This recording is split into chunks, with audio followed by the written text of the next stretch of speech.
Episode 6 of Bloody Revenge. My dream is shattered. My life is doomed. Oh God, where have I gone wrong? This I was shouting. God, why did I help my own enemy to kill me?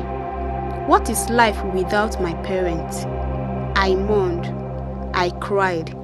If only crying and tears could bring back the dead. My tears and painful heart could have brought back my parents. I refused to eat. I starved myself. I wanted to die. I needed to die. I wanted death to swallow me. For days, I did not eat. I hoped to be dead, but I was surprised I saw myself still breathing.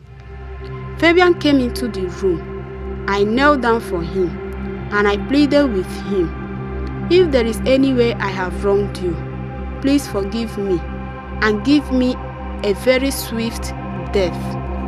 I was ready to die because I never wanted to see myself breathing while my parents were dead.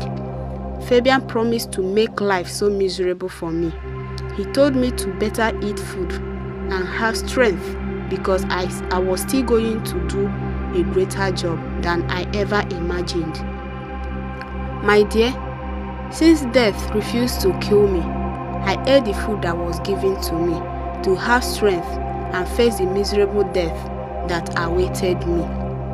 It was a few minutes after I finished eating the food, and I felt this sharp pain in my stomach.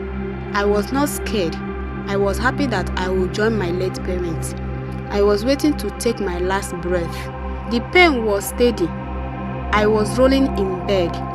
I felt the gush of blood from my woman part. Ah! I screamed with pain. What is going on? The steady scream overwhelmed the whole house.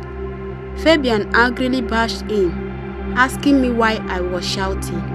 I told him I was dying. He called his boy to sellotape my mouth so I could stop screaming in order not to implicate him. I was sello-taped, both mouth, hands and legs. As if that wasn't enough, he grabbed my chin and squeezed my lips as though he was extracting liquid from a leaf. Don't worry, baby girl. I just added an abortion pill in your food to flush out that bastard in your womb so that you could get to work. I wept bitterly. The more I struggled, the more the blood gushed more swiftly. At a point, I was weak. I had lost much strength and I fainted. I didn't know what was going on. All I could remember was I saw myself on a lonely path in a tattered outfit, so unkempt and depressed. I saw my parents weeping bitterly. This was never the life we dreamt of. I was sorry. I was pleading for forgiveness. They left and walked to an unknown destination.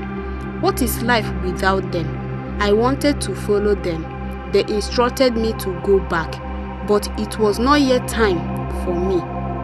They made it clear that the spiritual world has no space yet for me, that I should go and fulfill my destiny. What destiny are you talking about? I asked with every bitterness in my heart. I insisted on following them, and they shouted to me with a loud and painful heart to go back. Go back! This they echoed together. I woke up. Should I call this a dream or what? That I couldn't get an answer to. I saw myself drenched in blood. I had lost the baby. Fabian came in again. At this point, I was no longer scared. I was eager to face anything, just like I expected.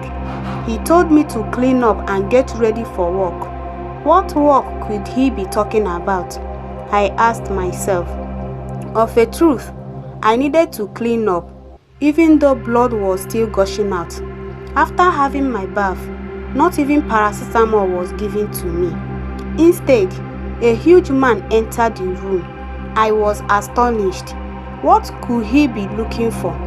Oh God, he had paid Fabian $1 million to have me for 1 week, even in my condition. Fabian was not just wicked, an evil, or a murderer. He became a supplier to occultic men. That was why the man slept with me in my condition. That was his requirement for his sacrifice to the kingdom he belonged to. It happened repeatedly.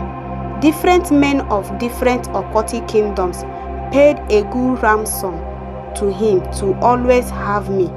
The painful part of it was that each time I got pregnant, he would give me an abortion pill and flush the baby in my womb, and the blood gushing out from my body was of more importance to them. Months passed by. All I was facing was rape and series of abortion, loss of blood and pain. I really wish I could kill myself, but there was no weapon to execute my plans. My womb got damaged, yet they didn't stop. Ah, Usorochi, you only helped an enemy to destroy you. As funny as it may sound, but the fact, the heart of man is desperately evil and wicked. Oh, my tiny broken heart. Do you ever think she would come out from that torture? Bloody revenge.